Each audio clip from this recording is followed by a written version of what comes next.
আমার এই পোস্টটা গত বছর এরকম একটা সময়ে দেয়া ৪ অক্টোবর দেখতেই পাচ্ছেন ২০২৩। তখন আমাদের পরীক্ষা হয়নি, আমি তখনও এই গ্রুপটা তখন খোলা। এই গ্রুপে মাঝে মাঝে আমি অন্যান্য যারা তখন ক্যান্ডিডেট ছিলেন তাদের জন্য আমি মাঝে মাঝে পোস্ট দিতাম। পড়াশোনা জিনিসটা আসলে সবসময় একা করতে হবে এমন জিনিস না, আমরা একসাথে করতে পারি। সো এই পোস্টটা তখন দিয়েছিলাম যারা প্রিপারেশন নিচ্ছিলেন তাদের জন্য। আমার মনে হয় এখন একই রকম একটা সময় আপনাদের জন্য, তাই আপনাদের সাথে আবার একটু শেয়ার করা। তখন বলেছিলাম দেখেন যে আইবি এক্সাম আর 50 দিনের মতো বাকি, এই কয়দিনে কি প্রস্তুতি নেওয়া সম্ভব? আচ্ছা, আপনাদের জন্য কিন্তু এখন 50 দিন আরও বেশি দিন, বিকজ গত বছরের সময় ধারণা ছিল যে অক্টোবর মাসের 30 দিন, নভেম্বরের আরও 30 দিন, এরকম একটা সময় বাকি। বাট পরে তো নভেম্বরের শেষ দিকে পরীক্ষা হয়ে গেল 24 তারিখে। বাট স্টিল আপনারা যদি চিন্তা করেন আপনাদের জন্য কিন্তু স্টিল মোর দ্যান 100 ডেজ, 3 মাসের মতো সময় বাকি। তো চলুন দেখে নেওয়া যাক ওই সময় আমি পোস্টটা কী নিয়ে দিয়েছিলাম। জাস্ট আমি একটু পড়েই শোনাই আপনাদের। Whenever I need some motivation to stay calm against all rushes of life, I try to watch some cool-headed masterpieces. Ben Stokes 84 not out. This star means not out. In World Cup Final 19 is one of the new additions to my list. 2019 সালের যে world cup ফাইনালটা ছিল, যেখানে England এবং New Zealand cricket world কাপের final ছিল, one day world cup, সেখানে তারা compete করছিল। এবং বেন স্টোকসকে যদি আপনারা চিনে থাকেন, যারা চিনেন না আমি তাদের জন্য বলছি, বেন স্টোকস বাংলাদেশের সাকিব আল হাসানের তো নাম শুনছেন। বেন স্টোকস আসলে সাকিব আল হাসানের চেয়েও 10 গুণ বেশি অ্যারোগ্যান্ট, 10 গুণ বেশি পারফর্মার। এবং বেন স্টোকসের একটা ব্যাপার হচ্ছে, সে ক্রিকেট মাঠে কখনো বল ডিফেন্স করার জন্য, মানে ঠেকানোর জন্য নামে না, সে নামে 4-6 মারে উঠে যায়। আপনারা অনেকেই শাহিদ আফ্রিদির নাম শুনেছেন। Ben Stokes is such kind of player.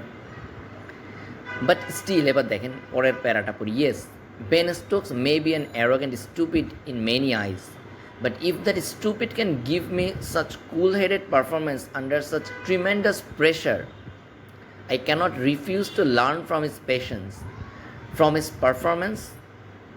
Yes, I may deny to learn from his arrogance. আসলে ব্যাপারটা কী ছিল, ওয়ার্ল্ড কাপ ফাইনালে আপনারা যারা ক্রিকেট খেলা দেখেন তারা একটু ব্যাক করে ওই ম্যাচটার হাইলাইটস দেখবেন। ইংল্যান্ড সেকেন্ডে ব্যাটিং করছিল, যেটাকে আমরা চেস করা বলি। খুব লো স্কোরিং একটা ম্যাচ ছিল, নিউজিল্যান্ড খুব অল্প কিছু রান করেছিল। সো ইংল্যান্ড যখন ব্যাটিংয়ে আসে একটার পর একটা উইকেট চলে যাচ্ছিল, বাট বেন স্টোকস এক সাইডে জাস্ট টিকেছিল, জাস্ট ধরে দাঁড়ায় ছিল যে শেষ পর্যন্ত দেখবো আজকে কী হয়। আমি আমার অনেক সেমিনারে বা অনেক ক্লাসে এই উদাহরণটা বলি। চলেন পরের প্যারাটা পড়ি। Yes, you are one of my best one day teachers, মানে একদিনের শিক্ষক। You taught me how to stay cool and wait till the last moment for your luck. Your 84 not out, মানে স্টার মার্কটা মিন করে ক্রিকেটের not out, will stay as a lesson of patience for me forever এভার। বেন স্টোকসের মতো একটা player, এবার একটু জিনিস খেয়াল করেন, পরের প্যারাটা পড়ে তাহলে আরও ক্লিয়ার হবে। আমি শুধু একটা জিনিসই শেখার দিকে এই ইনিংস থেকে, সেটা হচ্ছে ধৈর্য। স্টোকস যে কিনা খালি মারতেই চায়, সে 80 বল পর্যন্ত রান করেছিল মাত্র 49। 80 বলের মধ্যে মাত্র 3টা 4 মারছে। ওয়ার্ল্ড কাপ ফাইনালের মতো ম্যাচে যখন পুরো দল হুড়মুড় করে ভেঙে পড়েছে, একজনের পর একজন আউট হয়ে ফিরে গেছে, সেই সময়ও এক ফোঁটা হতাশ না হয়ে মাথা ঠান্ডা রেখে চুপচাপ খেলে যাচ্ছিল। মানে 80 বলে 49 রান। বেন স্টোকসের জন্য এটা উল্টা হইতে পারে, 49 বলে 80 রান। বাট বেন স্টোকসের মতো একটা প্লেয়ার যে 80 বল খেলছে, এটা কল্পনাতীত ব্যাপার। সে 49 রানে বসে থাকবে, মাত্র 3টা বলে সে 4 মারবে। বাট একটা জিনিস মনে রাখবেন, বেন স্টোকস ওই ম্যাচে চিন্তা করছিল ওয়ার্ল্ড কাপ ফাইনালে আমি বারবার আসবো না, একবার আসছি, লেটস ট্রাই মাই লাক, শেষটা দেখে যেতে চাই। আসেন পরের প্যারাটা পড়ি। আরও অবাক করার বিষয় হচ্ছে, পরবর্তীতে একটা সাক্ষাৎকারে স্টোকস বলেছে যে যখন শেষ 2 বলে 3 রান লাগে তখন মাথায় শুধু একটা জিনিসই ছিল, মুশফিক ইন্ডিয়ার সাথে ম্যাচে যেই ভুল করেছে সেটা কোনোভাবেই করতে চাইনি। মানে 4-6 মারতে গিয়ে আউট হবার রিস্ক নিতে চাইনি। আচ্ছা, এই জায়গাটা আমি একটু বলি। ব্যাপারটা হচ্ছে কি, ঘটনাটা এরকম ছিল যে বেন স্টোকস আসলে অপেক্ষা করতেছিল যে অল্প রানের ম্যাচ, নিউজিল্যান্ডের এই স্কোর চেস করার জন্য 1-2টা ভালো ওভার পাইলেই হবে। বাট আনফর্চুনেটলি নিউজিল্যান্ড খুবই ভালো বোলিং করছিল, খুবই ভালো ফিল্ডিং করছিল।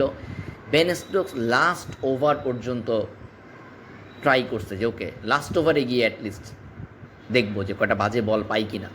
অ্যান্ড দ্য থিং ইজ, আপনারা লাস্ট ওভারটা খালি দেখবেন, বেন স্টোকসের লাস্ট ওভারটা শুধু দেখবেন। দেখেন লাস্ট প্যারাটা পড়ি। বেন স্টোকস নিজেও জানতো হয়তো জেতা হবে না, তবুও শেষ সম্বল হিসেবেও ধৈর্য ধরেই ক্রিজে পড়েছিল।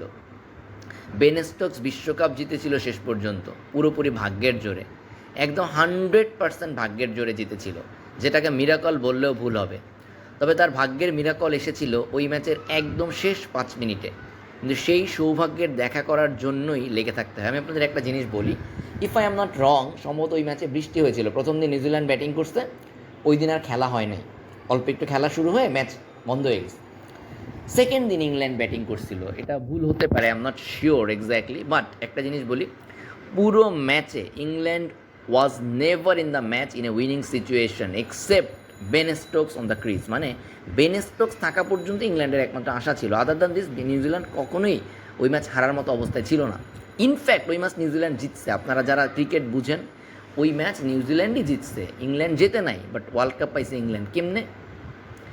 বেন স্টোকস লাস্ট 5 মিনিটে বেন স্টোকসের লাক ফেভার করছে। It's not England, Believe me, it's not England who won the World Cup. It's only Ben Stokes who has won that World Cup. কেন জানেন? লাস্ট 5 মিনিটে দুইটা ঘটনা ঘটছে। একটাই ঘটনা ঘটছে একটা বলে। একটা রান আউটের জন্য নিউজিল্যান্ড থ্রো করছে, যেই বলটা বেন স্টোকসের ব্যাটে লেগে 4 হয়ে গেছে। ওই বলটায় ইংল্যান্ডের পাওয়ার কথা 5 রান, আম্পায়ার ভুল করে ইংল্যান্ডকে 6 রান দিচ্ছে। এই 6 রান দেওয়ার কারণে ম্যাচটা ড্র হয়েছে, টাই। ইংল্যান্ড কিন্তু তখনও জিতে নাই, ম্যাচটা টাই হয়েছে। অথচ ওই বলে যদি জেনুইন 5 রান ইংল্যান্ডকে দিত, নিউজিল্যান্ড 1 রানে ম্যাচটা জিতে যায়। বাট ইংল্যান্ডকে দেওয়া হয়েছে 6 রান, ম্যাচটা টাই হয়েছে। এরপরে আবার ক্রিকেটের নিয়ম অনুযায়ী 1 ওভার করে খেলা হয়েছে, ওই 1 ওভারেও ম্যাচ টাই হয়েছে। দেন ইংল্যান্ড জিতছে কেন জানেন? ওরা একটা 4 বেশি মারছে, একটা বাউন্ডারি বেশি হয়েছে, বুঝতে পারছেন? একটা বাউন্ডারি বেশি হয়েছে। হ্যাঁ, so this is how Ben Stokes on the world cup. এবং এটা কেন জানেন? জাস্ট একটা লাইন মনে রাখবেন, বেন স্টোকস মাথায় রাখছিল ওয়ার্ল্ড কাপ ফাইনাল আবার কবে আসতে পারবো জানি না, সাফল্যের এত কাছে এসে আমি অধৈর্য হব না। কী আর হবে, শেষ পর্যন্ত গিয়ে হারবো, বাট আমি লেগে থাকবো। সবাই আউট হয়ে যাচ্ছে, যাক, আমি শেষ পর্যন্ত দেখে ছাড়বো। জীবনে অনেক ম্যাচ হুটহাট করে এরকম মানে মারকাটারি খেলাধুলা করে উঠে গেছি, but that was not world cup final, that was not a big match. But এটা আমার জীবনে সবচেয়ে big match, and I will stay till the end. আবারও বলতেছি, বেন স্টোকসকে ওয়ার্ল্ড কাপটা জিতেছে একমাত্র ধৈর্য। আপনি যদি আপনারা যারা স্ট্যাটিস্টিক্স নিয়ে ঘাটাঘাটি করতে পারেন, আপনারা কোনো দিন সার্চ দিয়ে দেখবেন যে বেন স্টোকস তার জীবনে কয়টা ম্যাচে এরকম করছে, তার স্ট্রাইক রেট এরকম। স্ট্রাইক রেট বুঝেন? মানে 100 নিচে স্ট্রাইক রেটে তার কয়টা ইনিংস আছে। আই গেস সম্ভবত এটাই বেন স্টোকসের জীবনে সবচেয়ে কম স্ট্রাইক রেটের ম্যাচ। আমি চাই না এর থেকে কম কোনো স্ট্রাইক রেটের ইনিংস বেন স্টোকসের আছে কিনা, সিগনিফিকেন্ট কোনো ইনিংস আছে কিনা যেটা এর থেকে কম তার স্ট্রাইক রেটের। বাট আপনাদেরকে আমি এই জিনিসটা বলবো, বেন স্টোকসের কাছ থেকে শিখেন। এই শেষ কয়টা দিন আপনার একমাত্র কাজ ধৈর্য ধরে লেগে থাকা। আপনি জানেন না, পরীক্ষার দিন এমন হইতে পারে আপনি পড়ে গেছেন মাত্র অল্প কয়টা কোশ্চেন, ওই কয়টাই পরীক্ষা আসছে, and that is call lakh. আপনি এত খুব অল্প কিছু পড়ে যাবেন, বাট ওই কয়টাই আসছে, দ্যাট ইজ কল লাক। আপনার বিশাল পড়াশোনা, বিশাল ভোকাবুলারি, বিশাল গ্রামার, বিশাল ম্যাথ, এগুলো নিয়ে চিন্তা করার দরকার নাই, জাস্ট লেগে থাকেন। ইট মে হ্যাপেন আপনি যে কটা ম্যাথ করে গেছেন ওই কটা ম্যাথের মধ্যে পরীক্ষা চলে আসছে, অথবা এমন হইতে পারে আপনি যে কটা ম্যাথ অ্যান্সার করতে পারছেন ওই কটা অ্যান্সার করে আপনি চান্স পেয়ে গেছেন। বিলিভ মি, আমার লাগ গত বছর মানে আমাকে ফেভার করছিল, আমি মাত্র 6টা ম্যাথ অ্যান্সার করছিলাম, হয়ে গেছে। But it was not a good exam. 6টা ম্যাথ অ্যান্সার করা আমার মতো মানুষের জন্য, math was my strong zone, strong point, strong subject, but somehow it was a bad day for me, অথবা it was a bad decision for me যে আমি অনেকগুলো বড় বড় অঙ্ক অবহেলা করে করি না, যেদূর পরে করবো, মানে বাদ দিয়ে করতে ইচ্ছা করতেছে না, something like that. I explain in another session এই ব্যাপারগুলো আমি বলছি। বাট ভাই আমি আবারও বলতেছি, আপনার কিচ্ছু করতে হবে না, আপনি যদি লেগে থাকেন শেষ দিন পর্যন্ত, you will win, you will be another example like Ben Stokes.